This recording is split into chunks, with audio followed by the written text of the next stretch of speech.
This is the board. This is the moderator. Welcome, board member Annette Walker. May I please have a mic and camera check? Sorry, are you there? I am. Are you able to hear me? I am. Hold on. Let me see if I can get the camera going. Oh, it's a little dark. Hmm. Oh, there we go. Yes, I can see and hear you just fine. Perfect. Thank you so much. Thank you. And just feel free to turn off your mic and camera until we get started.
This is the moderator and welcome webcaster.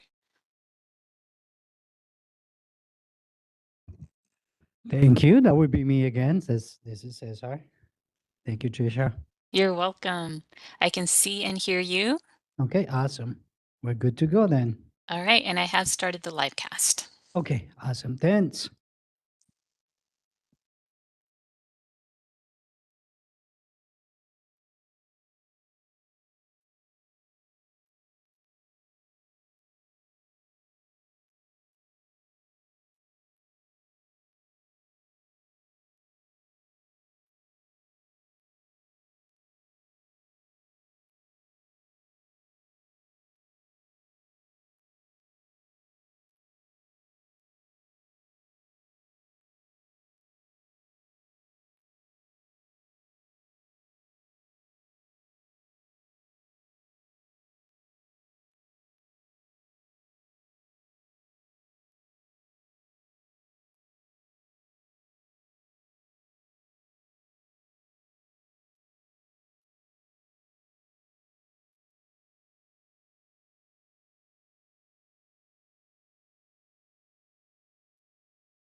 This is the moderator. Good afternoon and welcome, board member Nick Boyd. May I please have a mic and camera test?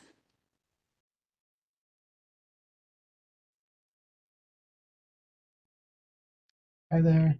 Hello, I can see and hear you. Perfect. Thank you so much. Thank you. And just feel free to mute. Yep, perfect.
This is the moderator. Good afternoon and welcome, Board Member Justin Hupp. May I please have a mic and camera test?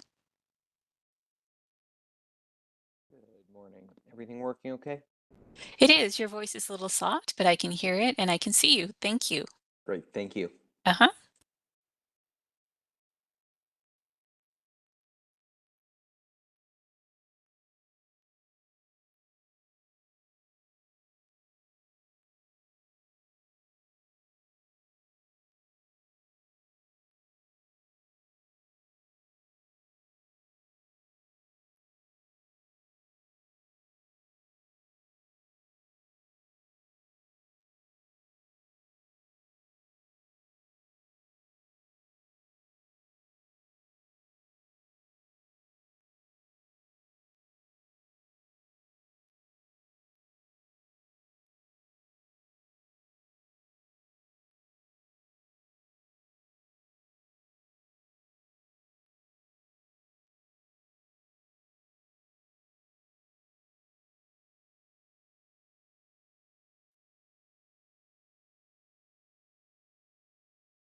Good afternoon and welcome, members of the public. The meeting will get started around 1 p.m.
This is the moderator. We're not quite ready to begin, but I'm going to go ahead and start the recording so we have that out of the way.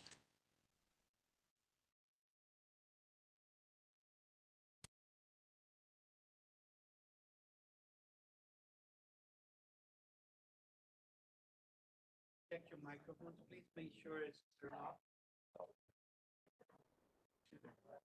Off.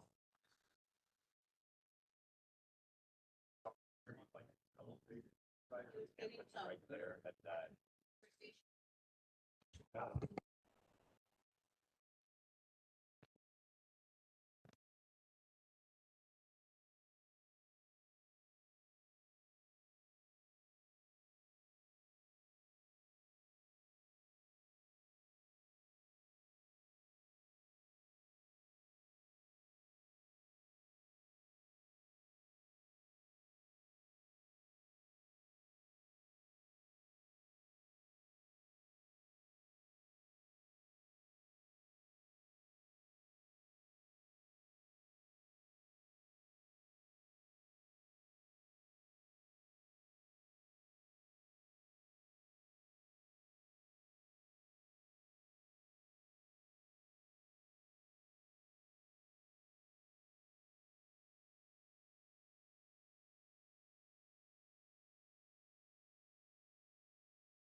Oh, it's open. Okay, Nick, we can begin. We have quorum. We're waiting for Eleanor, but we could start. And then when she comes in, we can reestablish quorum.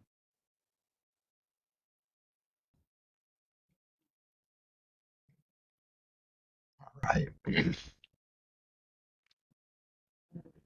Okay. Well, welcome everybody.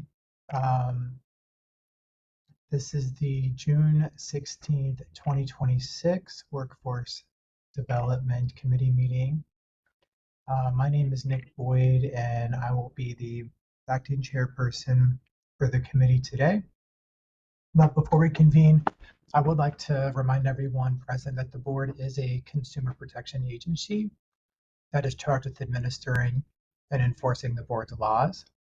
Where protection of the public is inconsistent with other interests sought to be promoted, the protection of the public shall be paramount. The committee will meet by teleconference in accordance with Government Code Section 111.23.5. Committee members will participate remotely from private non-public sites. The public may participate remotely or in person at DCA headquarters at 1625 North Market Boulevard, Suite S102, Sacramento 95834. I will announce when we are accepting public comment on various issues, and the meeting moderator will open the lines as appropriate. Each commenter will have 3 minutes to comment. Moderator, would you please provide the audience instructions on how they may participate during the meeting at appropriate times? Thank you so much. And just to start, I'd like to remind people that are participating via WebEx to make sure that they are muted unless they're speaking. That way the meeting's sound quality will be the best. And when it comes time for public comment, we will take public comment from the in-person location first, followed by those online. You'll have 3 minutes to speak. I'll give you a 15-second warning. And to indicate if you'd like to speak, all you have to do is raise your hand. And so that will mean clicking on the hand icon next to your name if you've logged in, or if you've called in, you can press *3 to raise your hand. We are displaying instructions now and will display instructions whenever public comment is called for. And with that, I return the meeting back to you. Oops. Great, thank you so much. I would like to now call the meeting to order and ask Christina, can you please help us establish quorum with roll call? Good afternoon. Dr. Nicholas Boyd, Present, LPCC member. Justin Huft, Present LMFT member. Dr. Annette Walker, Present, public board member. For the record, Wendy Strack and Eleanor Uribe are absent. We have a quorum. Thank you, Christina. At this time, would board staff, would you please introduce yourself? Yes, hi, Steve Sudgren, the board executive officer. Roseanne Helms, Legislative Manager for the board. Shelley Ganaway, Board Counsel. Christy Berger, Regulatory Manager for the board. Marlon McManus, Assistant Executive Officer for the board. Sarita Risso, Special Projects and Research Analyst for the board. Christina Kitamura, Administrative Analyst for the board. Wonderful. Did we get everybody? Great. Yes. Thank you. Thank you for that. So now is going to be the time for the public to introduce themselves if they would like to. Just as a reminder, this is voluntary. There is no requirement to do so, but is there anyone in the audience that would like to introduce themselves? There is. Hello, my name is Shanti Ezrin. I'm the State Government Affairs Associate for the California Association of Marriage and Family Therapists.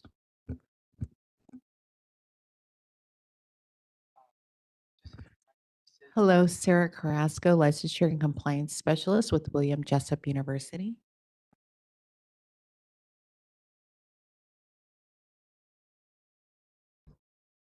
Okay. Is there anybody else in the audience? No, that's it. Great. Moderator, is there anybody online that would like to introduce themselves? Thank you. If any member of the public logged into the meeting would like to introduce yourself, and again, this is voluntary, please raise your hand by clicking on the hand icon next to your name, or if you've called in, pressing *3. And I do see some raised hands. We'll start first with Ben Caldwell. Ben, you should see a prompt to unmute. Hi, good afternoon. Thank you. Ben Caldwell, LMFT. All right, next we have Barbara McClendon. Barbara, you should see a prompt to unmute. Hi, Barbara McClendon with Alzheimer's Los Angeles. And next we have Kelly Takasu. Kelly, you should see a prompt to unmute. Hey, good afternoon. Kelly Takasu, also with Alzheimer's Los Angeles. And lastly, we have Elise Springer. Hello, good afternoon. Elise Springer, LMFT, Volunteer Chair, Policy and Advocacy for the California Chapter of Postpartum Support International. Thank you. All right, and with that, I return the floor back to you.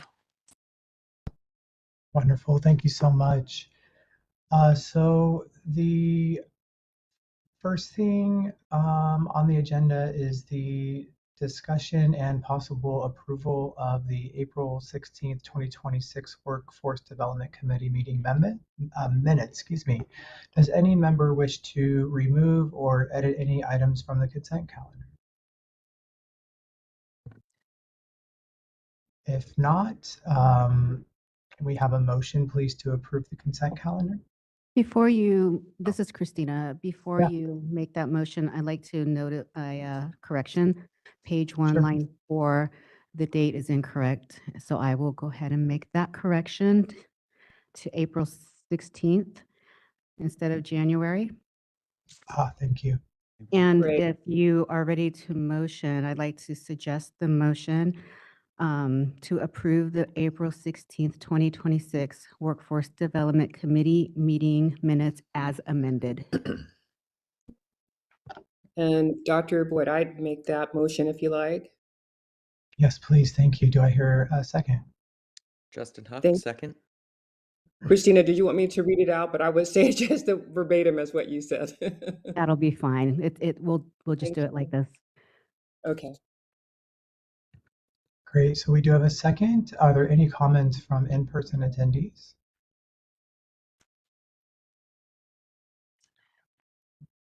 Are there any comments from those online? Thank you. If any member of the public would like to comment, please raise your hand by clicking on the hand icon next to your name, or if you've called in, pressing *3. We are displaying instructions and we'll give you a moment. While she's doing that, was that second by Huff? Yes, Okay. it was Justin Huft. Okay. All right, this is a moderator. I see no raised hands. I return the floor back to you. Thank you so much. Okay, I believe, Christina, we're ready to take a vote. Dr. Nicholas Boyd, I will abstain. Dr. Annette Walker, Yes. Justin Huft, Yes. Thank you. Steve, did motion you? fails. Sorry. Go ahead. I'm sorry. I think because of abstain, it doesn't carry. We'll bring it. So let me ask you a question. Hold on. We I have wasn't council. present at the April meeting, so I wouldn't feel That's fine. comfortable. It for would that. it would carry. It would carry. So Okay. yeah, it's fine. No problem. Okay, Yeah, council it made a carries. correction and the motion carries. Okay. And then Steve, were we gonna bump up to the agenda item 6 now, or did we want to continue in No, order? we'll continue. We'll go for 4. You can just Okay. continue on. Okay. All right. Perfect. Thank you. All right. So then next on the agenda is going to be the discussion and possible action to make recommendations to the board regarding education requirements for licensed marriage and family therapists, defining an integrated degree program, and allowing transfer units. Roseanne, could you please give us an overview? Yes, thank you, Nick. So this is a carryover discussion item from the last workforce committee meeting where we presented some language and then we went back and we've done a little bit of refinement. So some background, this is a piece of the MFT education project. It's just, we've split that project into several pieces and this is one little piece of it, and then eventually you'll see a draft integrating everything and have a chance to look at it again. But for today, talking about this piece, basically current law for MFT requires a qualifying master's or doctoral degree to be a single integrated degree program. That means that certain core coursework like practicum, number of units, and things like that must be contained in the qualifying degree. And then there's other types of coursework like suicide risk assessment or telehealth training that can either be part of the degree program or somebody can take that as continuing education after completion of the degree. The single integrated degree requirement is intended to ensure that qualifying degrees are part of a cohesive program specifically designed to lead to LMFT licensure, not pieced together from a number of different degrees or a patchwork of coursework to sort of make a patchwork MFT degree. It's not in the single integrated wording has been in the law for quite some time, but as programs evolve, questions have been raised regarding what constitutes a single integrated program and if any exceptions can apply. So for example, sometimes a school will close and students will transfer courses to their new MFT program that they took in their old MFT program. There's various kinds of scenarios like that. And so we want to make sure that we're providing some flexibility in the law, but also consistent application of the law and that we have fair policies and procedures that are uniformly applied. So we're proposing a new section defining an integrated degree and establishing some narrow exceptions. And so this proposal that you see in attachment A defines an integrated degree, and it discusses what is allowed in 4 very specific scenarios. First, when a school closes. Second, when a school has formal structured combined master's and doctoral programs, so the student first completes a master's and then it is designed specifically that they carry on to a doctoral program. It also addresses situations where somebody is trying to transfer master's level credit that's relevant to the MFT profession into their qualifying degree program. And then finally, we're starting to see some schools in an effort to do things like save costs for students to allow some graduate level coursework be completed during undergraduate studies. So we've addressed those 4 different scenarios in the proposed language so that we can have predictable, fair outcomes for people who have completed coursework in these ways. We discussed this coursework at this language at our last meeting, and there was some refinement that the committee wanted to see made to have better clarifying references to the degree granting institution. We also had the board's registration unit look at the language again, and we did some fine tuning to the language based on some feedback that they had. So the discussion today is going to be to discuss the language proposed in attachment A, direct staff to make any discussed changes or any non-substantive changes. And then what we'll do is we'll incorporate this into the language, the draft that we're working on, and that the committee will eventually see as we get closer to seeing a final product in this project. It'll be part of a section that's part of the MFT education amendments that we're slowly working towards. So with that, I will open it up for discussion.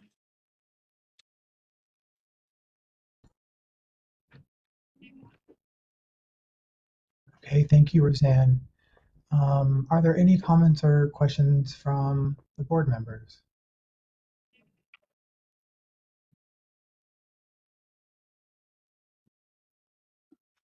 Looks really good to me. So would this be the final draft, or is this still going to be a work in progress? So I wouldn't call it a final draft, but it's basically if we feel satisfied with this piece, it'll be pieced into the larger patchwork of sections we're working on for the MFT education project. So you will see it again. Once we've talked about practicum, and we're going to be talking today about core degree requirement. We still have to talk about CE courses. Once we kind of get all those things, all those details worked out, I'm going to present a draft to you of what the MFT language might look at. And then we're going to review it again to see how it all fits together for unintended consequences. So this might change a little bit once we see that full draft, because we have to talk about things like remediation, and that might play into this. But for now, if we think that we've gone as far as we can, we would just hold it and then put it in the draft later. That's great. Thank you for that clarification. That's what I was thinking. So it's a work in progress, and we have to see the bigger picture to see if we still need to tweak it here and there. So I think you explained that really well. Oh, good. Yeah, there's a lot of moving parts here on this ultimate project we're working on. And so we're trying to tackle things separately so that it's not so overwhelming all at once. But eventually we're going to have to look at it as a whole. Right. And so just this particular piece or section, if you will, we're going to take our, how would I say, a closer look-see right now and approve this and move it on so that, and come back to it if and as needed. Yes, correct. Let me see the bigger picture. Awesome. Thank you.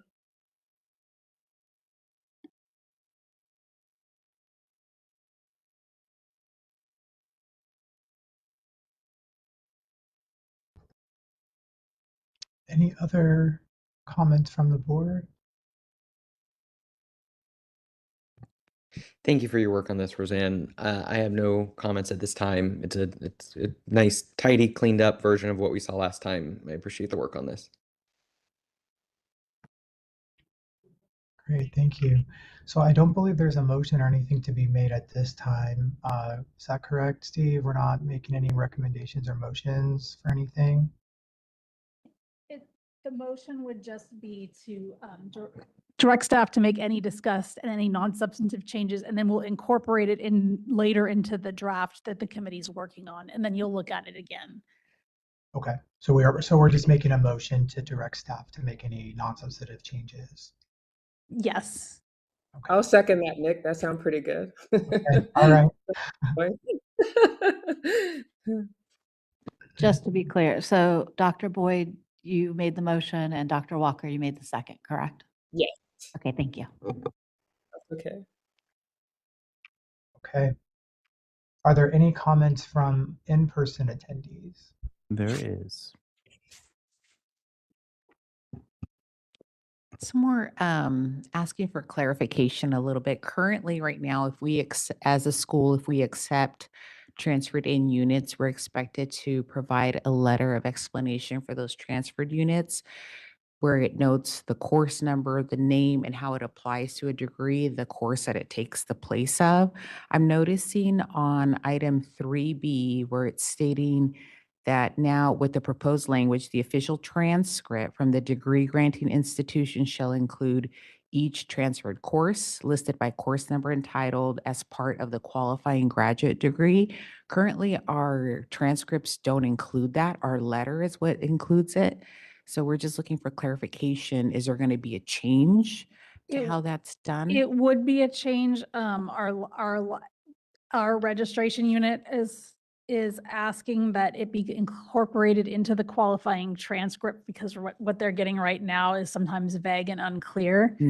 So they would like to see it in the qualifying transcript totaled in the number of units. Okay, because currently we just have the number of units and just state that they were transferred in from what university. So that would be a change. That would then. be a change. So we would like feedback from schools if that's not feasible, but if it is, what the problem is that sometimes we're seeing degrees come through that are short. So you might see like a 54 unit degree, and then they're saying, but we have this other course. And so that's not really in line with what our law says, which is why they want it totaled into the 60. Okay, and so would we no longer be required to provide the letter of explanation for the transferred I units? think I included, the board may require the degree granting institution to submit a letter of explanation verifying and explaining the circumstances. So if it's not clear, they still reserve the right to ask for clarification. Okay, so it's best practice to just It's include best both. practices because it's when we get vague information, sometimes it can be hard to know what's really going on and to really make sure that the intent of the law is being met. Okay, I'll meet with our registrar and provide any feedback that I That would can be have on great. Much appreciated. Thank you. Hi, hi, Shanti Ezrin with Camps. Well, I wanted to start by thanking Roseanne, staff, and the SMEs for your work on the clarifications to the proposed language. One of the things that we saw and certainly appreciate is the language now makes it clear the degree granting institution throughout, and I think that's just a lot more clear. There are three like areas of questions and feedback that I'll provide. One is seeing if there's any time limit for any of the exceptions that are described in subdivision A, and basically asking just how long ago they can be accepted by the degree granting institution. So that's one. And two, we're not opposed to the requirement that practicum coursework not be transferred, but we are interested to hear if schools have perspectives on this. Just in our review, it seems like it may be unnecessarily burdensome, and we don't see a consumer protection issue since the experience there comes from the site and supervisor, and they sign off on it. So I guess just wondering if there's a significant difference in practicum experience that can't be transferred.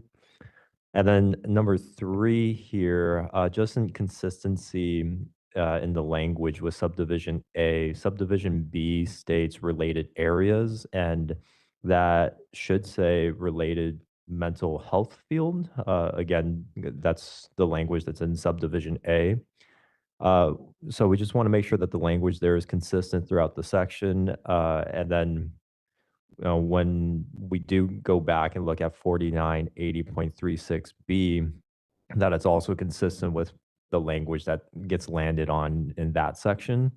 I know that that's a separate section and it's still being reviewed, so we'll be providing more feedback on 4980.36 to staff really soon. Not opposed to related mental health field language, but we do just want to point out that it's a lot more vague than what's currently in language now, and just wonder if that would create questions as to what's appropriately considered quote unquote related mental health field. But again, maybe we can have more of a conversation around that when we talk about 4980.36. That's it. Thank you.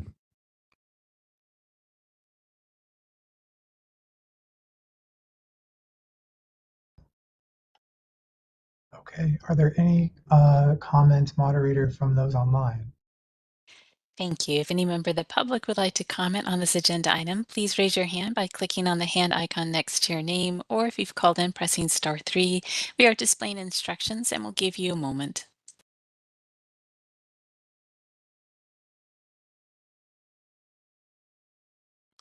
I see no raised hands. I return the floor back to you. Great, thank you. Roseanne, so that feedback that was provided, our motion would be able to capture that? Is that correct? Yeah, I think so. We'll consider Camp's comments and work on offline with them, and then we'll prepare the final wording and then you'll see it again when you look at the language as a part of a more holistic picture. So there'll be a chance then to work out any issues at that time as well too. Okay. So we don't need to make a new motion to incorporate that feedback. We'll be able to. No, we'll take a look at that and make changes if needed and bring it next time. Okay. All right, great. Then I think, Christina, I think we're ready to take a vote. If there's nothing else from the board, I'll pause for a second if there's any other comments back to the board, to the committee rather. Okay. Okay, great. Then Christine, I think we're ready for a vote. Dr. Nicholas Boyd, Yes. Dr. Annette Walker, Yes. Justin Huft, Yes. motion carries. Okay, great. So the next on the agenda is going to be item number 5, and this is going to be discussion and possible action to make recommendations regarding education requirements for licensed marriage and family therapists, discussion of graduate level course content requirements and supplemental coursework requirements. Roseanne, would you be able to provide us with an overview? Yes, thanks, Nick. So this is basically a discussion. We're moving on to the next phase of the MFT education review project. So this represents step 2. And let me kind of back up and give you an overview of where we've been, where we are, and where we're going. So step 1 of the project, we spent a few meetings discussing degree core content, what a degree should base at its basis entail, accreditation options and practicum requirements. So we've discussed that. We've come to a basic understanding. There's a little bit more to do. We'll have to circle back once we determine some of the coursework, but we've basically finished most of step 1 until we have more information. So we are moving on now to step 2, which is today's discussion, which is focusing on defining the graduate level course content required for licensure.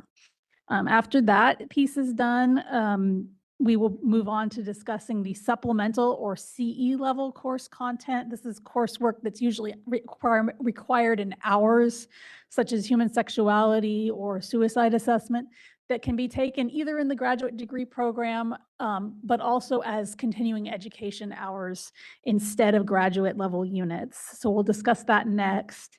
And then step 4, which is what I was alluding to earlier, will be taking all of that, putting it into a draft, underline, and strikeout of MFT law, of what kind of where we've been and where we're going, and then looking at that whole draft holistically together as a whole to see, to get feedback on it, see if there are any unintended consequences. At that time, we're planning on probably doing an outreach event to let some of for school educators, to let them weigh in on the proposal.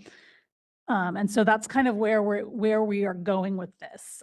There's also other steps where we can possibly consider in terms of like a pre-associate registration and school approval, but that's farther down the road as part of this project, and we'll talk about that when we get there. So with that all being said, step 2 today is the graduate level core content. This includes identifying the core content areas, clarifying what each course should encompass, establishing unit requirements, and determining the appropriate scopes and limits of remediation. And to support this effort, we have been working with a team of 3 subject matter experts that are, all 3 of them are highly esteemed educators.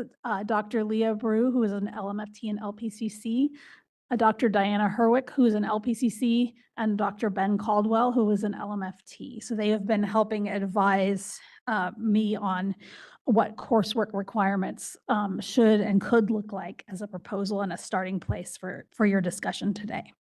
So we want to thank them very much for their efforts. They've been invaluable so far. So to move forward with this, We reviewed the existing LMFT degree requirements for current in-state applicants, the requirements for in-state applicants with older degrees, and the requirements for out-of-state applicants. And right now, all of these different requirements are highly varied based on where you qualify. So for current degrees, there's no specific unit requirements. It's just content. For older degrees, there are specific unit requirements, and there are different specific unit requirements if you come from out of state. So it's kind of a patchwork of the requirements are sort of all over the place. And this is sort of attempting to put in one sort of unified system for all applicants with the degrees moving forward. So this in theory would apply to degrees begun on or after some certain date in the future. So after consulting with the subject matter experts, we have created an outline of possible graduate level content areas and course requirements, and that's shown in chart 1. And the outline is intended today as a starting point for discussion and can be subject to further refinement and suggestions. Kind of the hope is that graduate level coursework should generally focus on broad foundational MFT principles. More narrowly defined or California specific topic areas that the board wishes to emphasize can also be addressed as required supplemental coursework that could be included in the degree and remediated as CE. So we'll be talking about some of those next time. That includes things like suicide risk assessment, human sexuality, child abuse assessment, and potentially topics such as perinatal mental health and Alzheimer's dementia caregiving. But for today, we have the items in chart 1 for discussion as the core degree requirements. In looking at them, you can see that we tried to be very general for most of them, except for there's two highly California specific areas. That is the California law and ethics and the social and cultural identities and experience in California. So the goal is kind of that most people in or out of state can meet these, and then we'll have to figure out how if somebody doesn't meet it, and that'll be part of a discussion for next time, how and what can be remediated. So hopefully all of that is clear, but I'm going to open it up for discussion at this point.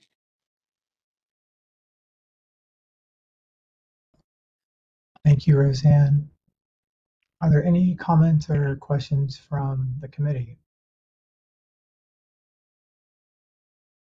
Yeah, Dr. Walker here, public board member. Thank you again, Roseanne, and the aforementioned subject matter experts on this matter. I really do appreciate the work you put into this.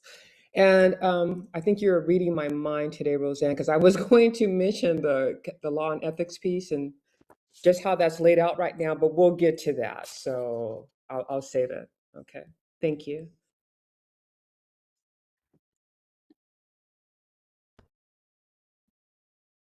Any other comments from the committee? Okay. Would someone like to make a motion?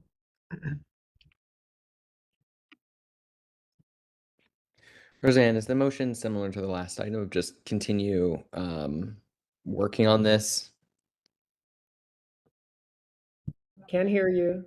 Sorry, the motion would be to incorporate any feedback discussed by the committee today, and then to continue working with the subject matter experts to discuss the next step of this would be how these courses might be remediated. So I motion to continue working on this with the subject matter experts and incorporate any feedback that's brought up by the committee today. Yes. Second. And thank you for your work on this. Thanks. Okay, so we had a motion from Member Huft and then a second from Dr. Walker. Mm-hmm. So we'll turn to comments from any in-person attendees. Yes, we have some. Hi, hi again, Shanti Ezrin here with CAMPT. Roseanne, thank you, and also thank you to the 3 SMEs for your work on this. No, it certainly isn't easy, and the chart is very helpful to see. I guess, Roseanne, Could you explain how, there's a column there for units, semester and quarter units. Can you explain how each, like, content area, how you landed on, like, the units, for each one of them? We noticed that pretty much most of them, except one area, have the same units, like diagnosis having the same unit requirements as, like, intimate and romantic partners and etc. So that would be really interesting to hear, what was considered there. And then I guess lastly, we anticipate providing a lot more feedback that's more substantive. We just haven't had enough time up to this point. So if you could also just let us know how you would like our feedback, would it be helpful to give you maybe like a red line, type of a thing, or email, letter feedback? What would be the most helpful, and how would you like that provided? That can definitely help us as we sift through this, get it back to you in a timely manner.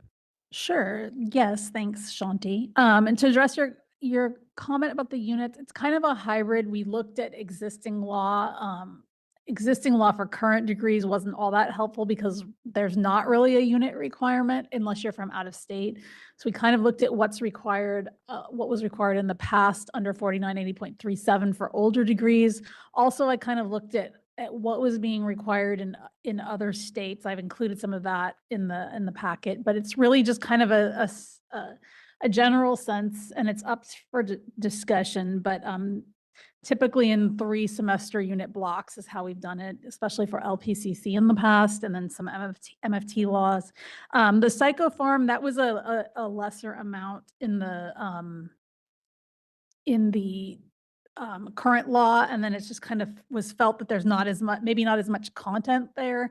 So we decided on 2, but like I said, if there's a concern about a specific one, we can definitely open to discuss it. None of this is set in stone. It's just, we kind of need a starting point to get the discussion going. So that's that. And then your other question in terms of comments, yes, there'll be a lot of opportunity moving forward. Always welcome comments, however you prefer. Red line's always helpful. Letters and email just describing the concern is welcomed too. And we will also have, once we get this into text, I'm hoping for the next meeting, when we look at this again with remediation options, I'm hoping that we'll have, at that point, based on the feedback today, we'll make some adjustments and then put this into a more format that looks like draft law. So, and that's a good time for feedback as well. So we're very flexible on feedback. We always like to have it.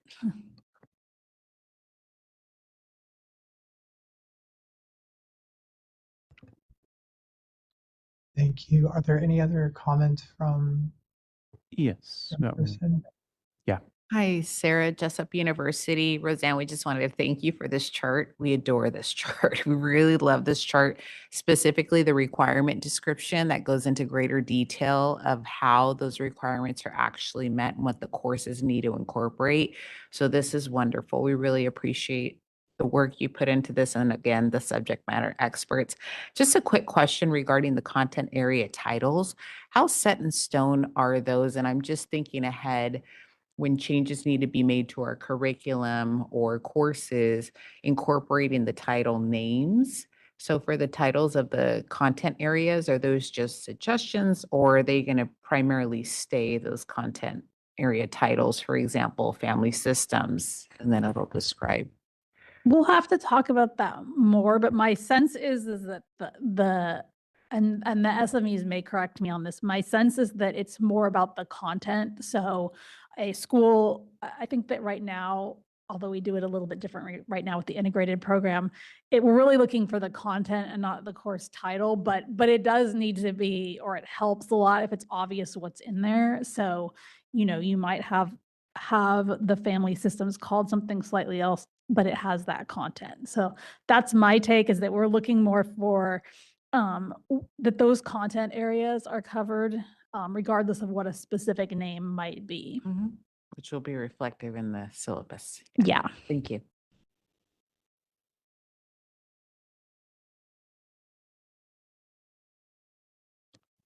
That's it for in-house. Okay. Moderator, are there any comments from those online? Thank you. If any member of the public would like to comment on agenda item 5, please raise your hand by clicking on the hand icon next to your name, or if you've called in, pressing *3. We'll give you a moment.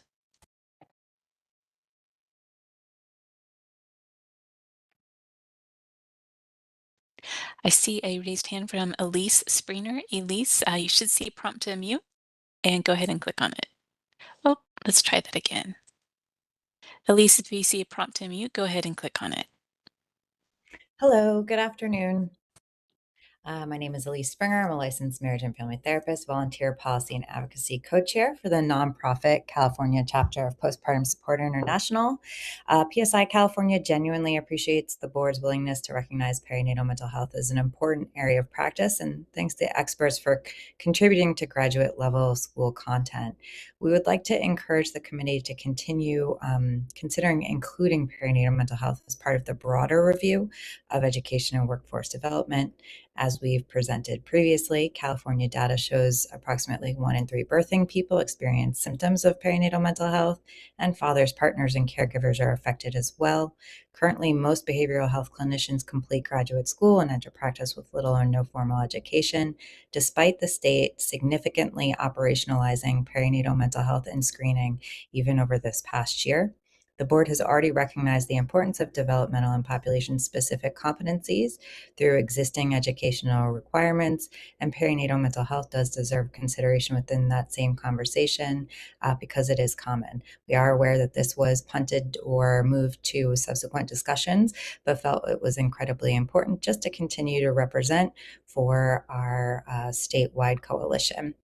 We appreciate the committee's continued examination of curriculum requirements and workforce preparedness, and we respectfully ask that it remains part of those discussions. And thank you so much for your time and continued leadership on this issue. All right, this is a moderator. I see no further raised hands. I return the floor back to you. Thank you, moderator. So I'll turn back to the committee if there's any additional comments before we take a vote. Okay. I did actually have one thing that I would be curious. I think, Roseanne, you mentioned that some of the part of the discussion about reducing psychopharmacology from 3 to 2 is just lack of content, or to be able to discuss content. Did I hear that correctly? Yes, it was thought that the 3 units might be a bit much for that particular course. Okay.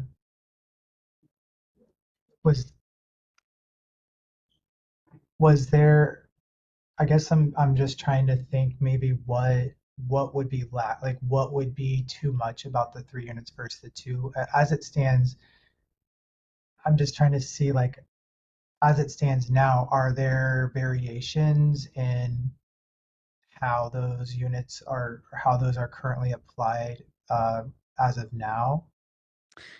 Yeah, I believe right now it's 1 unit of psychopharmacology. I'd have to double verify, but I can circle back with the SMEs and get their opinion again and document that a little bit more for the next meeting if you'd like. I think for me at least that might be helpful to hear a little bit more of what that rationale is. I mean, I certainly have my personal feelings, but if there is I think a reasonable reason, then I think that's okay. I guess my initial kind of gut reaction is that I don't know. I do believe the 3 units would be appropriate. I think the psychopharmacology aspect that we particularly emphasize it here is really quite helpful, and I think really important, especially I think as the field starts to move a little bit more towards integrated care, at least in some capacity, that I think maybe there certainly I think would be enough content if that is the reason why the consideration was to put it at 2. But I would agree that it should certainly be more than 1. But anyway, that would be helpful, I think, for me. Okay.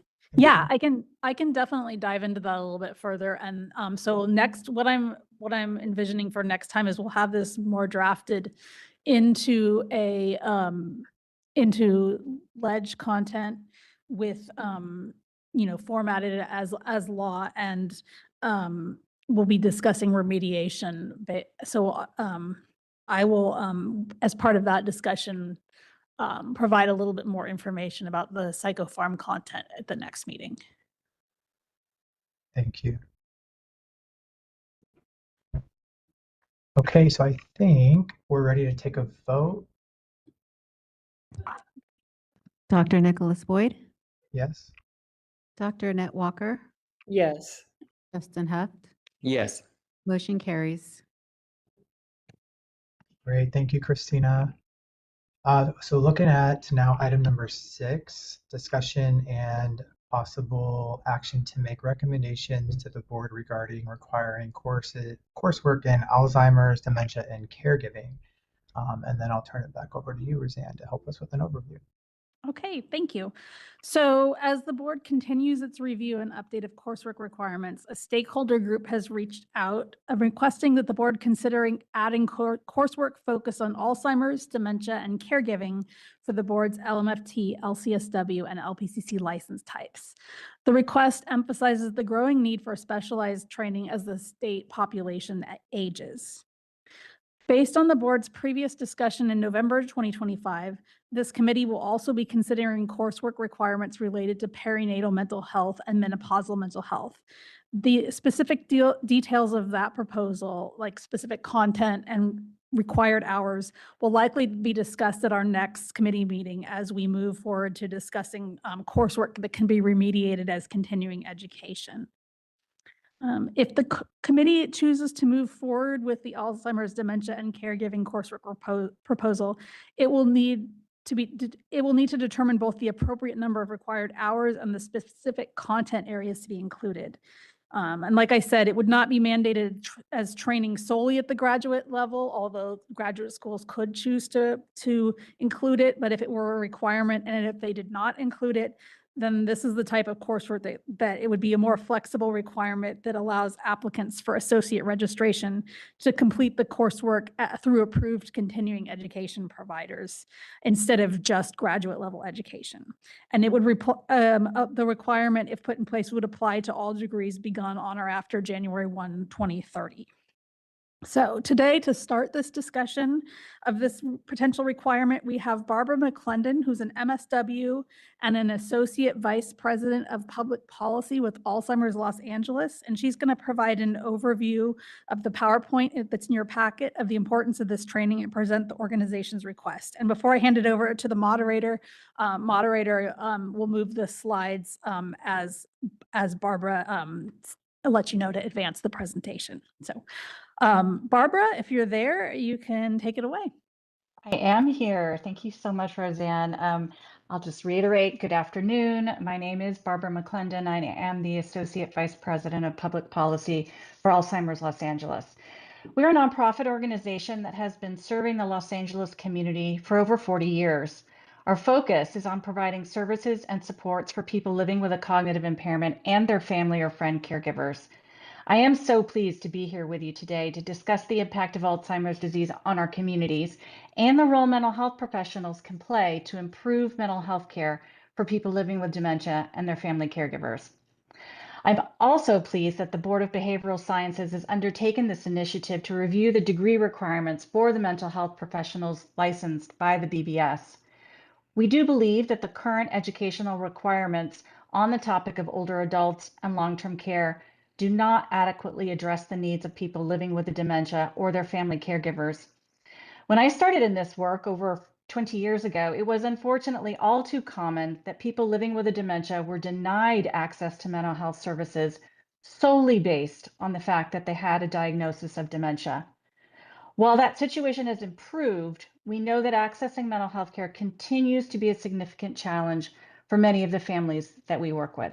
If you can go to the next slide. I'd like to begin by sharing some information on the prevalence of dementia.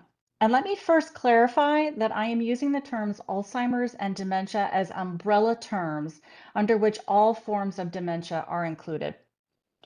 As of 2026, 7.4 million people in the United States are living with a dementia. But dementia doesn't just impact the person living with the disease. It impacts an entire family and friend system, requiring members of that system to step into caregiving roles they never imagined and impacting their personal and professional lives in a myriad of ways. As you can see on this slide, currently there are approximately 13 million people across the country who are currently providing unpaid care for someone who is living with a dementia. Next slide. So now we're going to look a little bit about California specifically. The number one risk factor for developing a dementia is age. And the United States population is aging rapidly, with over 11,000 people turning 65 every day. So it should come as no surprise that the number of people living with a dementia is also increasing. Here in California, the number of people living with a dementia is expected to almost triple by 2040. However, it's really important to note that age is not the only risk factor. Early onset dementia can impact people as young as those in their 30s or 40s, and finding appropriate care can be even more challenging for these individuals. Next slide. So who are the caregivers in California? There are currently 1.4 million Californians providing care to someone with dementia. Many of these caregivers are spouses or adult children, which I think is what most people would expect. But it's also the case that grandchildren are becoming increasingly more involved in providing care. And parents can actually become caregivers if their child develops young onset dementia. We have some of our care counseling staff who have worked with these families. This is also common among families where an individual, a child, has an intellectual or developmental disability.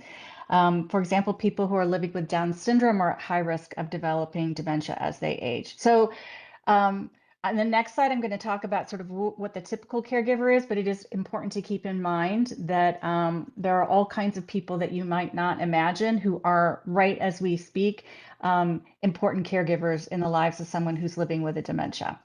Next slide.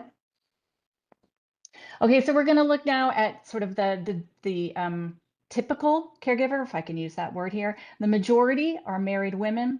The average age for caregivers in California is 49, which means that many of them are considered part of the sandwich generation, caring for young children and aging parents at the same time. Next slide.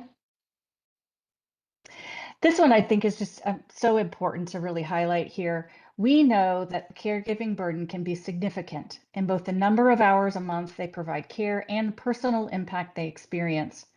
Compared with caregivers of people without dementia, twice as many caregivers of those with dementia report substantial emotional, financial, and physical difficulties, with 59% rating their emotional stress as high or very high, compared to 28% of non-dementia caregivers. Next slide.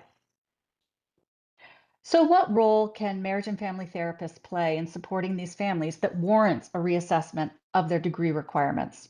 Next slide. The presence of a dementia can fundamentally reorder a family system. A therapist who has been trained in caregiving and dementia is better able to address some of the common needs that arise for these families, including helping family members regulate strong and sometimes conflicting emotions, providing communication and behavioral therapy across the disease progression, helping family members navigate changes to family systems and structures, and assisting in identifying ways to increase and strengthen the support system that surrounds that family. Next slide. Supporting someone living with a dementia and their family caregivers will require an approach that may at first seem in conflict with the traditional person-centered care that often serves as a foundational tenet of mental health graduate degree programs. But it is simply a reality of how dementia progresses and its impact on the family that a family-centered approach is more appropriate. Marriage and family therapists should be well positioned to use this framework given their focus on family systems. What may be new to them, however, is that dementia is not static. The disease will progress.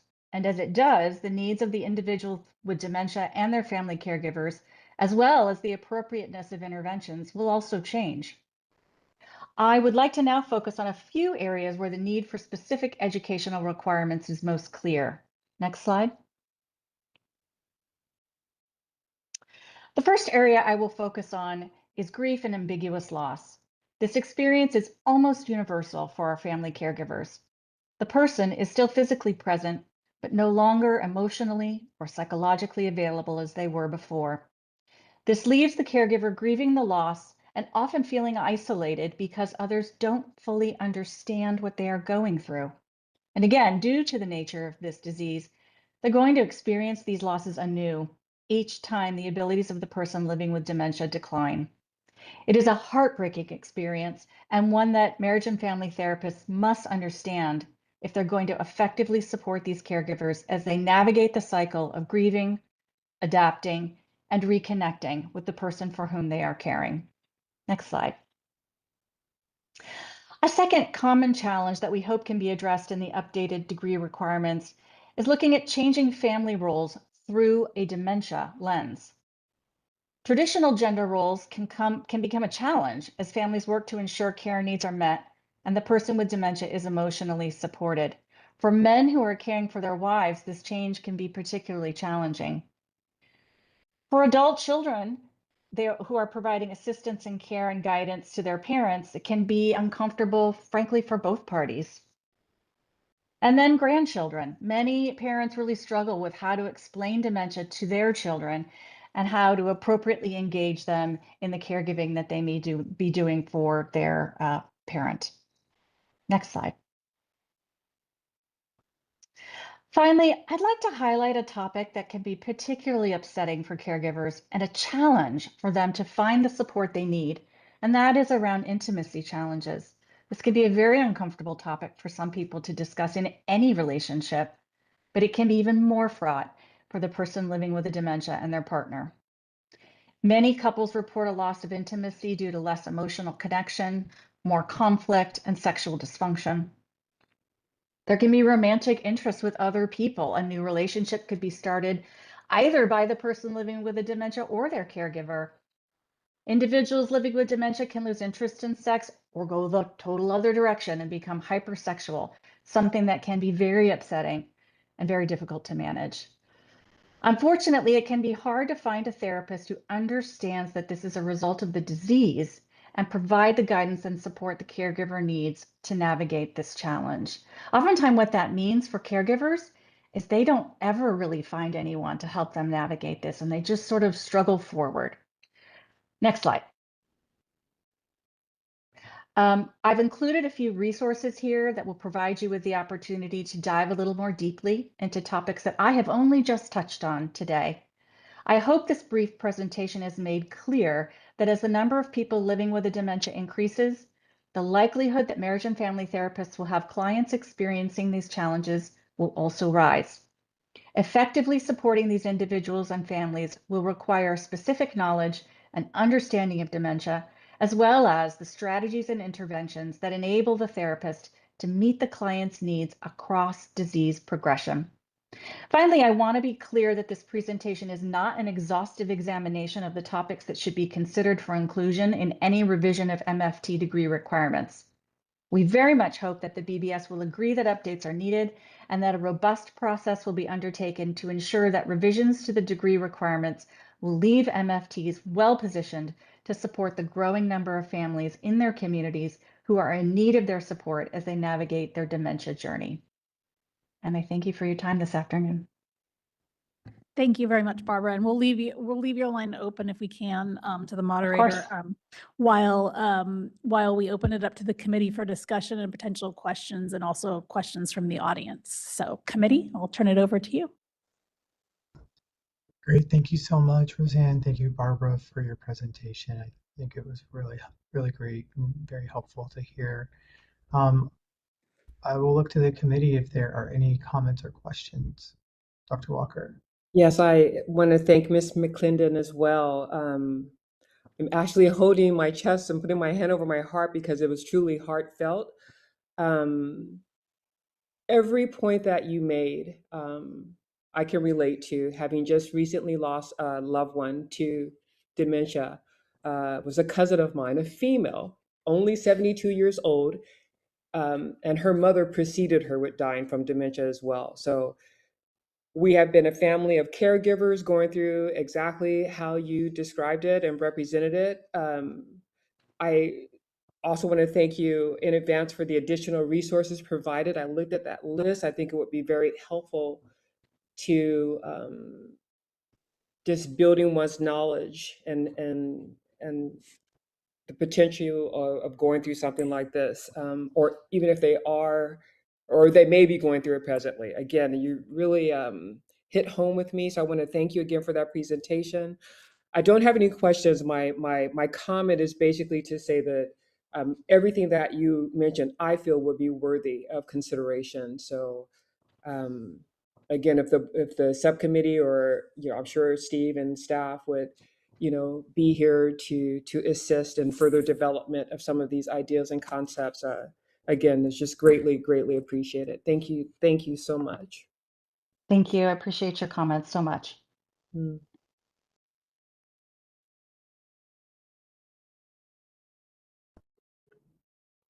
Any other comments or questions from the committee?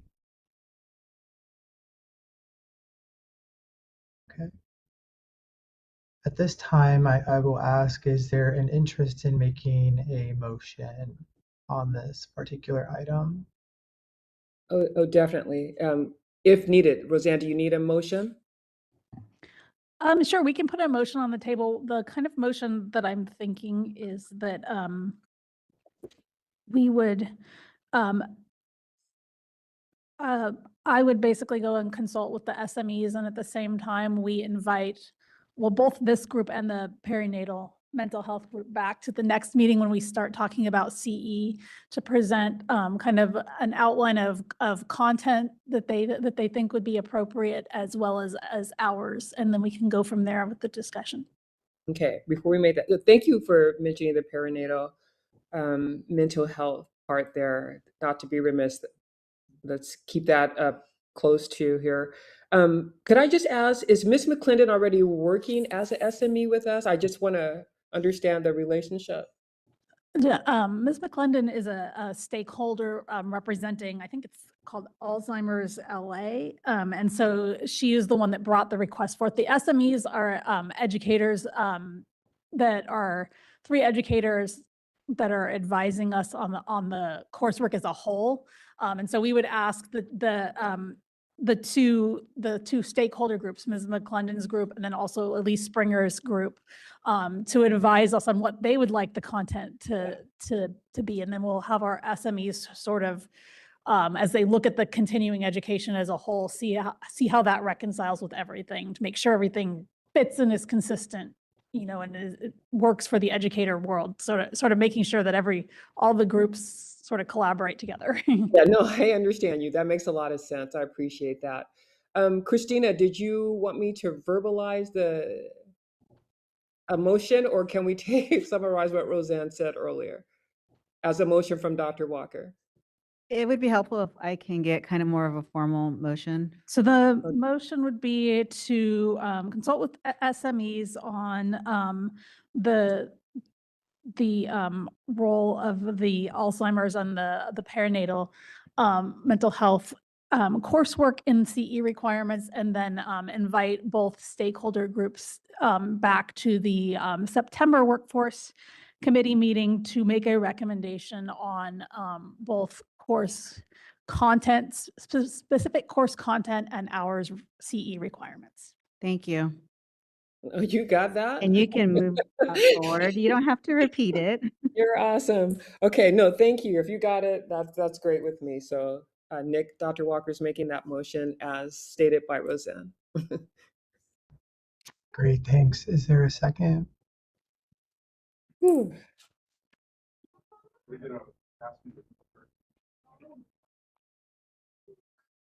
No second. So I go ahead, Justin. I just have a quick question. Thank you, Barbara, for this presentation. Do you know of any states that require Alzheimer's or dementia coursework for licensed mental health professionals? I'm only aware of one, that's Illinois, which does have a continuing education requirement of 1 hour. on Alzheimer's and dementia. Okay, so great. That covers my next question. So there is no state that requires coursework, and one state requires 1 hour of CE credit. Is that correct? That is our understanding. And is there a rough idea of whether your organization is advocating for required coursework or for required CEs? So we started this diving into this issue because we were really focused on the continuing education piece of this puzzle. But then through our conversations with many individuals on the topic, really realized that what we needed was a broader reach because, you know, not everybody who finishes a program goes on to be licensed in practice, but many people then end up connected to someone who's living with a dementia in all kinds of different ways. And so our thought was that it would be ideal if information on this topic were as broadly available as possible. And I do feel that if the BBS were to move forward in this space, that we may very well be developing a best practice that would then be, we would be able to take forward on a national level, because this is clearly not only an issue for families who are living in California. We're the biggest state, but our families are everywhere. So, and the need is everywhere. So, Yeah, thank you. That makes sense. And if, you know, to this population that you're identifying where they're not finishing a degree program, they're not going on to get licensed, are they under the purview of the BBS? well, so I'm an MSW, but I've never been licensed because I never intended to work kind of in a private practice counseling sort of way. But I always thought I would do policy work. So for me, if I got my MSW many years ago, and in the state of Texas, not California, there was zero coverage of an issue like this. And yet here I sit working in this policy space. So I think, again, if this course content can be covered, if it's a graduate level, even an undergraduate and graduate level, whatever that ends up looking like over time, then people's careers move in all kinds of unexpected directions. And so, you know, I think that this information would be of value in so many different ways for so many different professionals. Yeah, and I don't think anybody on the board would disagree with that. I think I'm struggling to understand how a continuing education, which targets licensed professionals, would capture the people who are not licensed, who also wouldn't be under the Yeah, jurisdiction of the no, board. it wouldn't capture them. It would only capture people who are licensed, which we do see those individuals as sort of on the front line. So these are people who would be providing that kind of care counseling, those direct mental health services, who most urgently need this kind of information. Absolutely. They would be the focus.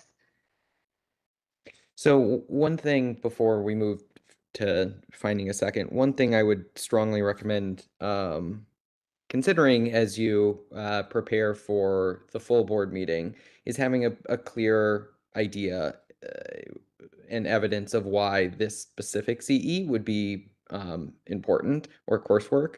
We're presented with issues pretty routinely, perinatal mental health included, of why a CE credit would be required. And we are constantly having to figure out the level of granularity that is appropriate for oversight. Overall, the board has taken the stance, at least since I've been here the last few years, that especially focused issues that don't impact a broad portion of the population are particularly difficult to make a requirement. And there are, of course, some exceptions to that, but I think I would be put into a challenging position to describe to therapists who are already sending emails all the time, calling all the time, responding on surveys all the time, that becoming a therapist is cost prohibitive, that CEs are cost prohibitive and time prohibitive, that there are too many obstacles. It would be hard for me to justify adding one more when we already have a line down the block of other people wanting to add issues that are arguably just as important. I think that this is important, but I think I would encourage a compelling set of evidence in the next meeting.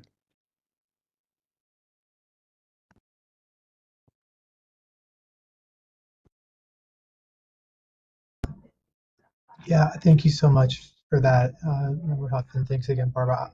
I was going to make some very similar sort of suggestions and comments to Member Huff, and so I won't belabor perhaps what he already shared, but I do want to reiterate as well that I think it's important um, that what you're sharing is important and it is impactful. And it can arguably touch broadly everybody in some capacity, right? Because as we have an older population, and I think perinatal mental health is a very similar type of topic that I think arguably could touch a lot of people, and I don't want to minimize that either. And also to sort of Member Huff's point is there's a difficult and I think challenging position to kind of constantly be in terms of like interest from a lot of other topics and groups that also I think can make compelling arguments. And at some point, if we were to just sort of say, well, we'll take them all on, then I would worry what the burden might be for those, associates and license holders. And so I think, again, to Member Huff's point, I would be interested in hearing maybe more of an idea of how you think or would plan to present this in some way, whether that be, because if I understand correctly, you're not suggesting right now that it be part of like curriculum per se, but that it may also be, like a CE. Is that, I guess I should have asked that from the beginning. Well, my understanding was that this work group was looking at degree requirements. Right. So in whatever way you were conceptualizing what that means, and I've been hearing in the discussion today that can look a couple of different ways. And so I think our preference would be that it would be included in the 10 hours that are current degree requirements that are supposed to focus on aging and long-term care, that within those 10 hours, there would be some focus on this topic. It sounds like you might also be considering something where perhaps not that, but then covering this through a CE. So, we would be happy to be in discussion about whether one is better than the other. But like I said, my understanding was you are looking at degree requirements. And so that is the focus. That's where our focus has been. At those 10 hours, which, sorry. That's okay. Sorry. Where we're coming from on this is what is there's different ways that different groups request that this can be done. Some request that current licensees be required to take CE. Some could request that it be graduate level coursework. What we're proposing is to loop these two courseworks in is for future degrees, having a certain number of hours of content that a associate needs to, a pre-licensee needs to get for associate registration, and to not require that as graduate level coursework. Although it can be that it's either graduate level coursework or CE type coursework that can be taken out of the degree. So something saying, like we do for the suicide risk assessment right now, it's in there. It can be as graduate level coursework if somebody can show that they have that, but otherwise I think it's 6 or 7 hours of suicide risk assessment coursework that can be taken as a CE. So if somebody doesn't have it in their degree program, then they go take a CE course so that they have the content covered, not requiring existing licensees to do it, not requiring it to be graduate level coursework. Kind of the smoothest way to sort of integrate this going forward would be to put this into the new degree requirements for degrees begun on or after January 1, 2030. So that's kind of what I'm envisioning in this proposal. If we move forward, is that's kind of the smoothest and least burdensome way to get that those topics out there. Okay, that's helpful. Thank you for that. I guess maybe somewhat of a related question. Do you have any indication that this topic in some capacity is not being covered in either the lifespan course that's required or the human development coursework, however that's titled by institution? Is that a question to me or to Yeah, Roseanne? yeah, sorry. Yeah. So Anecdotally, what we hear from MSWs, for example, that are on our staff, MFTs that we know who work in the aging space, is it's not really covered. Whatever might be on the books for what is supposed to be discussed, Alzheimer's might get a half an hour, but not any sort of dive into some of the very, I think, unique issues that someone who is living with a dementia and their family caregivers face, just because of the nature of the disease, that it's progressive, it's constantly changing, and it can last for a very long time. You could be caring for someone for a decade or more. And so it's just such a tremendously wide range of issues. You know, your kids are aging as you're caring for your parent. And again, that whole family system is just going to be impacted in all these very different ways across the progression of the disease. And so we see there being a real need for professionals in this space to be able to, if I can use the term, sort of a dementia lens, to have enough of an understanding to be able to pick up that dementia lens and look at this family system through this, to have an understanding of why the things that are happening seem to be happening. Some of the role shifting, I think it's more intense. And again, over a longer duration, if you're caring for a parent with a cognitive impairment. And then, like I said, just to underscore again those intimacy issues, I just can't tell you how many families are just, there's shame around those, and just it can be so awkward to talk about, and they just struggle unnecessarily. You know, they really could benefit from somebody who has got an understanding of this disease is going to do some quite different things to a person's mind who's living with it than maybe other medical issues or disabilities would do. So I do think that there is a quite strong case to be made that there is some specific knowledge that should be taught, again, as part of any lifespan course or any focus on older adults and aging.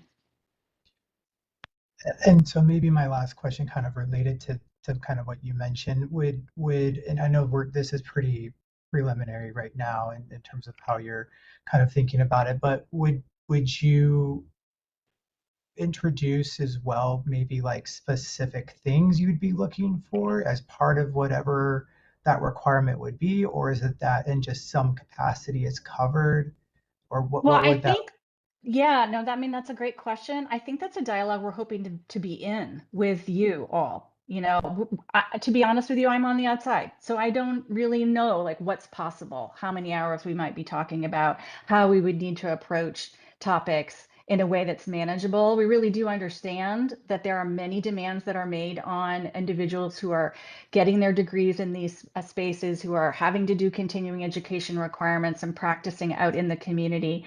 And so we're not looking to make this so cumbersome that you know, people don't want to enter into these sorts of fields. So at the same time, we do think that there are some important topic areas. I covered those in my presentation that we'd like to see considered, but we're open. You know, we'd just again like to be in dialogue to see what makes sense. Dr. Walker, did you have? I do, and thank you. And I'll be brief because maybe other folks want to speak that are online or in the room. But I just wanted to again reiterate just how meaningful this conversation and discussion is in this moment in this subcommittee meeting. So much so that I'm hoping that Steve and staff will bring this presentation, or at least a similar presentation, to the board meeting when the time comes. Because I think, again, I'm a public board member, and the other two subcommittee members on this call are therapists. And we have these other community voices from stakeholders, et cetera, et cetera. But it's so nice to have all these voices at the table because it isn't one-sided. But I think one thing that we all would agree on, and what I'm hearing and heard in the presentation, indirectly, and for some maybe more directly, is the impact that it has and shall and can and may serve to consumers. So that's where it lands for me. When we talk about life and death situations, which is what this is all about, we all want to preserve our lives by doing what we best can do to help those supporting and maybe in this situation with loved ones, whether suffering from dementia or not. It's just so important that we hear all these voices and have this discussion and continue this conversation, but with the understanding of how this will influence the protection of the consumers that we serve on all sides.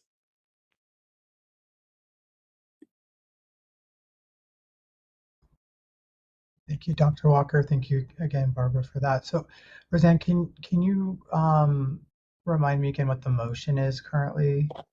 Yes, so the motion is that, so our next meeting is in September, so between that time, staff will consult with SMEs on content and then invite the stakeholders, for both the perinatal and the Alzheimer's dementia caregivers, back to the September meeting, to discuss possible hours and content recommended as CE coursework for, new degrees begun on or after January 1, 2030.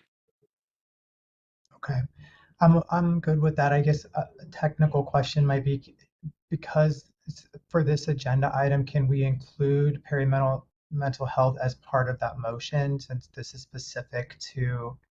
Maybe we shouldn't include that. You're right. Okay, it would just be this, but we'll do that as well, but it won't be part of the motion. Yeah. So then I think, Dr. Walker, you'd have to amend your motion. Do you want me to read it again? No, I don't think she included the. I'm just saying that we want to keep the perinatal mental health in the discussion. I wasn't adding it to the motion. If that's what you mean? Oh, okay. I'm sorry. I must be confused. I thought that was part of the motion. It was. That was part of the motion. So let me read it. Let me read it one more time. Okay. So the motion would be to have staff consult with the SMEs on content and invite Barbara McClendon's Alzheimer's LA group back to the September meeting to consult regarding hours and possible content recommendations for new degrees begun on or after January 1, 2030. Okay. That sounds good. Yeah. Thank you, Roseanne. Thank you. So that would be Dr. Walker's, that's your motion as stated by Roseanne. Is there a second currently for that motion?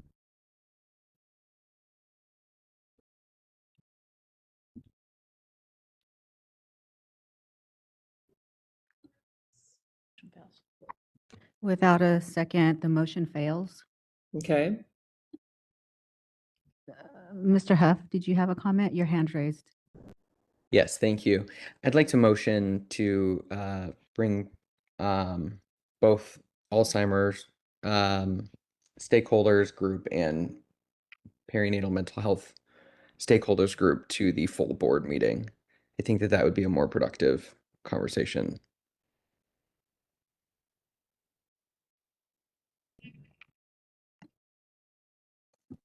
Before we get this, I'm a little confused because Roseanne, when you started this presentation, both stakeholders were mentioned. So Right. so what's the difference? That was earlier in public comment. Elise Springer did bring it up again in item number 5. That is why Roseanne brought it up again. But we already are going to talk about that again. So it doesn't need to really be part of the motion for this one, because we've already discussed it at our last meeting where we're going to move forward with that, move forward with the discussion, not making it a requirement, just moving forward with the discussion. Yeah. So the reason that I'm bringing it up in regards to the next workforce meeting is because we're at the point where we're going to be discussing what we call continuing education requirements, which is the hours requirements, and the two topics that we have had stakeholders mention here today, and we've already committed to the perinatal mental health that we are going to consider them. And now the Alzheimer's group is asking for that too. Is the natural next part of that discussion takes place at the September meeting. We have been saying we're going to get to it. We're going to get to it, and we're at that point now where it's time for that discussion. So that's why I was recommending it for the next workforce meeting. Right. And our apologies, Mr. Huff, because that is my understanding as well. But I know that we've discussed this greater in the Outreach and Education Committee, the perinatal mental health, moving that forward. So I can understand why that's not clear here now. But Yeah, right. it's, so I believe in the outreach, we've also, with the perinatal mental health group, we've been doing some outreach Yeah. efforts as well with them, based on our discussions, but that, my understanding is that is separate from this project, which we have also committed to including them in the discussion. We just haven't gotten to it yet, and so now we're sort of getting to it. Okay, can I amend my motion? I'll end up just, actually, I can withdraw my motion, and then if you want to make yours again, I'll second it. Do you want me Thank to read it Thank you, again? Justin. I think we have that clear now, Christina, right? Thank you. So Mr. Huff is withdrawing his motion, and we're going back to the initial one that I made, and he has graciously seconded. Is that clear, Christina? Yes, it is. Awesome. Thank you both. Thank you. Okay, great. So we have Dr. Walker with the motion and then Board Member Huff with the second. At this time, are there any comments from those in the room in attendance in person? There are. Hi, everybody. Shanti Edrin with CAMPT. Thank you very much to Barbara for the presentation on this. And we definitely recognize the importance of these topics. And very similar to what was already brought up in the discussion, we're cautious about adding on to the list of required content areas, whether that is, the list for graduate course content or the list for continuing education. And I think this was sort of touched on as well, but perhaps something to consider is if some of these topics can be built in, or even, I guess, specifically called out in already established content areas. Looking at the previous agenda item, saw human development across the lifespan, and understanding that some of the proposed units there are not exactly set in stone quite yet. Working through maybe that route, including additional topics, and then looking at adjusting the units with some of the additional descriptions that would be added in there could be something to consider.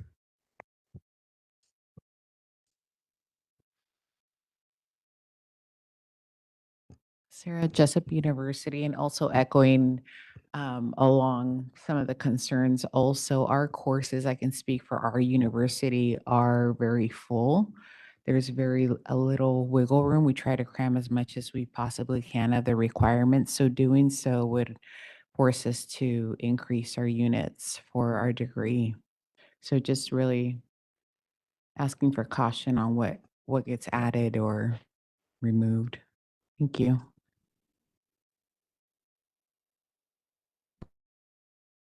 Thank you. I believe those are the only in-person attendees. Are there any? Okay, thank you. Are there any comments for those online, moderator? Thank you so much. If any member of the public would like to comment on this agenda item, please raise your hand by clicking on the hand icon next to your name, or if you've called in, press *3. We are displaying instructions, and I do see a raised hand from Kristen Romia. Kristen, you should see a prompt to unmute. Hello, everyone. My name is Kristen Romea. I'm an LCSW and a VP of Programs at Alzheimer's San Diego. I first just want to thank everybody for your time and consideration. This is obviously something that we feel very strongly and passionately about. And I want to share that throughout my career, I've had the great pleasure of working alongside MFTs and had MFTs in the role of mentor as well. And there are obviously differences between our two professions, and there are also some similarities. And one of the things that I've always talked about with my peers in different settings that I've worked in with older adults is just the lack of foundational knowledge and information that we received during school to prepare us to work with people who are living with dementia and their caregivers. I thought I myself was at an advantage, having been a caregiver for my grandfather, who was diagnosed with cancer. And it turned out that caregiving for someone with dementia is incredibly different. So from the first stages of my career where I was working in hospice, I just felt very ill prepared for being able to handle the very complex issues that come up for the families that I was serving at that time. And, a lot of my colleagues and peers, MSWs and MFTs, have felt that they've had to really learn boots on the ground during their jobs, which isn't ideal when we're trying to support people who are living in very challenging situations, very high risk situations involving safety issues and family dynamics. So I greatly appreciate that you're considering making some adjustments to the different coursework and CE requirements so that people can be better prepared when they enter the field. I'm now a field instructor at my current job, and I see these trends kind of continuing over the years, where the current interns that we get each year, we have to spend quite a lot of time just building that foundational knowledge before we can allow them to work directly with clients. And I know that they have expressed a great interest in having more access to information earlier on in their careers. Thank you so much. All right, and our next request for comment is from Emma Hernandez. Emma, you should see a prompt to unmute. Thank you. Good afternoon. My name is Emma Hernandez. I'm an MFT. I work in community mental health. I'm a practicing and supervising clinician, and I work in a clinic that serves older adults. And I appreciate the conversation that is being held. Just given the growing scale of dementia crisis, the MFT graduates that I've come in contact as a supervisor are not adequately trained to address the needs that are being faced by this population. As was discussed, dementia is a family systems disease. It doesn't just affect the individual, it affects the family. It transforms the family. And so being well equipped and trained to address all of the dynamics that come with that, the caregivers, their mental health, their physical health, the burden that it brings to them is so fundamental. My experience has shown that mental health care, the mental health workforce is not adequately trained. As my colleague mentioned earlier, we are all learning while we are on the job. Most of us are working, a lot of the people that I'm in contact with work for community mental health, and we do not have as much training in working with Alzheimer's and dementia. So we learn it as we're doing the job. Providing this training in school earlier on would equip us, and I think it would make us more trained, more adequately trained to provide that support.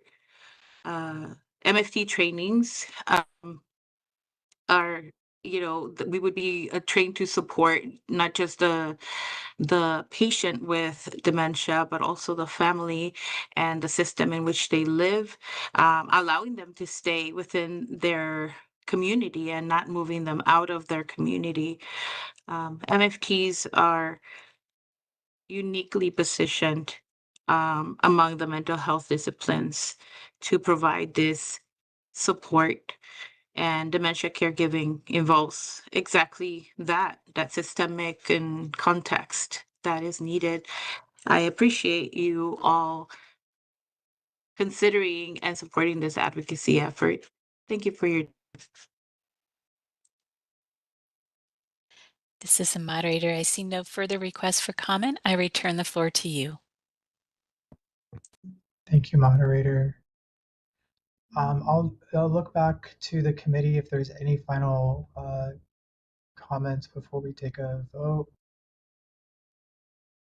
Okay. Christina, I think we're ready for a vote. Dr. Nicholas Boyd, Yes. Justin Huft, Yes. Dr. Annette Walker, Yes. motion carries. Thank you. Next on the agenda is the update regarding the Workforce Development Action Plan, and we'll turn it over to you, Steve, to provide an overview, please.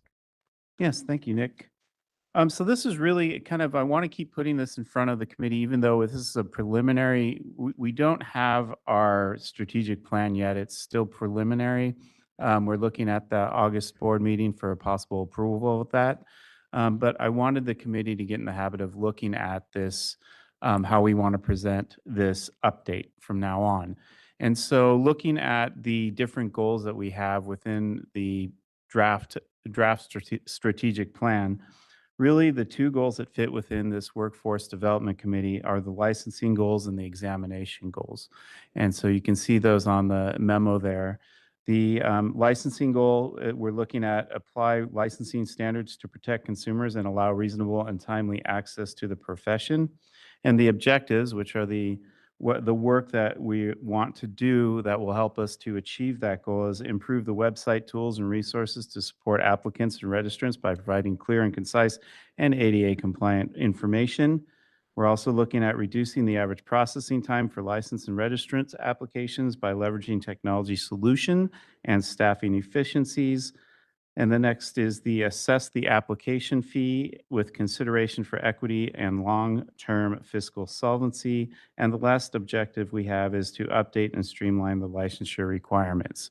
So everything that falls, all our work that falls within those categories and these objectives we'll be bringing to the board, to this committee to deliberate upon and to provide guidance to the staff members. Similarly, examination goal, we have administer fair, valid, comprehensive, culturally responsive, and relevant licensing examinations. And the objectives for that is review exam eligibility timelines to identify opportunities to improve efficiency of the licensure process, improve recruitment efforts to build a broader, more diverse, and inclusive pool of subject matter experts for exam development, and improve, 3.3 is improve exam information and resources to establish expectations and assist applicants through the exam process. And finally, as you know, we are discussing the implementation of the Association of Marital and Family Therapy Regulatory Board, the AMFTRB National Exam. So what we're going to be looking at is in the August meeting, we're going to be reviewing the strategic plan for one final time and for approval. And once we get that approval, we will, I believe the objectives should stay similar, should stay pretty much the same. What we'll be doing is reporting, as you can see in attachment A, we do have a new reporting mechanism. Once we get the strategic plan approved, sorry here, having trouble. Once we get the strategic plan approved, what we will then do is work on looking at those objectives in-house with staff management to come up with some specific task items that we will actually be doing over the next 4 years, next 4 years. And then we will review those at every committee meeting. So that's kind of a preliminary update, but there it is. So any questions or comments? Great, thank you, Steve. Any comments or questions from the committee? Just a comment. Oh my gosh, Steve, you've just made my day. This chart is amazing. It's fantastic. Something for us to model from in the O&E committee. It's all there. It's just really, really good. Thank you And for the work in on that. Yeah. Thank you. And it's still kind of a work in progress. It should look the same, but as we Yeah. go through and trying to identify the tasks and putting in there, I want to make sure it's very clear to everyone what we're going to be doing. So Good work.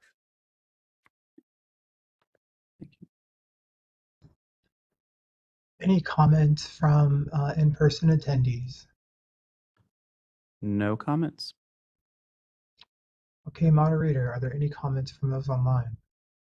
Thank you. If any member of the public would like to comment, please raise your hand by clicking on the hand icon next to your name or pressing *3 if you've called in. We are displaying instructions and we'll give you a moment.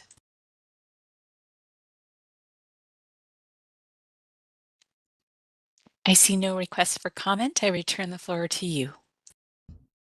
Thanks, moderator. Thank you again, Steve. So next on the agenda is suggestions for future agenda items. Do any members of the committee have any agenda items for future board meetings, committee meetings?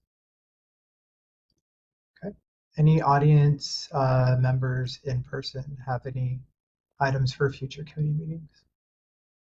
No. Okay, moderator, are there any members online that have any future agenda items? Thank you so much. If any member of the public would like to suggest a future agenda item, please raise your hand by clicking on the hand icon next to your name or pressing *3 if you've called in. We are displaying instructions and we'll give you a moment.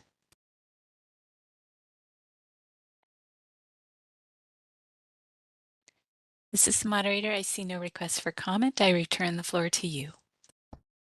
Thank you. So next on the agenda is public comment for items not on the agenda. And as a reminder, the board may not discuss or take action on any matter raised during public comment section, except to decide whether to place the matter on the agenda of a future meeting. Do any committee members have comments for items that are not on the agenda? Not seeing any.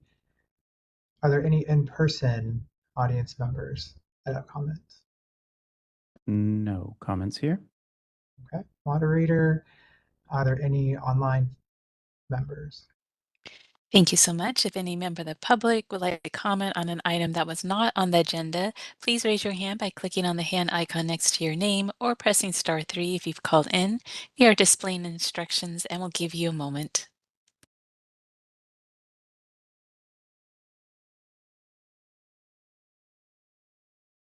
I see no requests for comment. I return the floor back to you. Thank you. So our next agenda item is adjournment. I want to thank everybody for participating today. And as a reminder, our next board meeting will be on August 13th and 14th in Sacramento, and we hope to see everyone there. Thank you.